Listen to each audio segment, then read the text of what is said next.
It was an expectedly busy day to be at Brighton. Obviously, we haven't had any snow for a long while, so this big storm you see in the parking lot, there's a lot of people here. Seasoned rider Chris Jensen says he took off work to take advantage of the powder.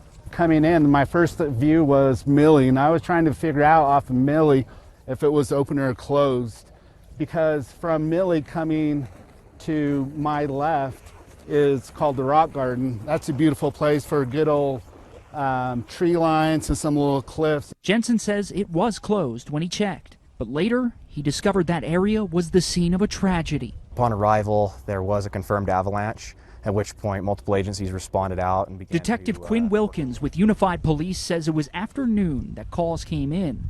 A group of 3 skiers made their way into that terrain zone, where it was outside of the clear and cordoned area for skiers and for the safe operations of skiing. They triggered an avalanche that buried an 11-year-old girl in their group. She stayed under the snow for as long as 30 minutes before being rushed to a hospital, but she didn't survive. It's a very, very solemn and depressing thing to notify people of.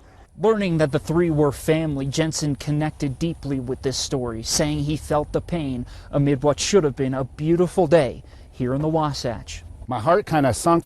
People are grieving right now while this whole parking lot is here enjoying what they came out to do. Jensen gets off into those backcountry areas and sometimes brings his family along too.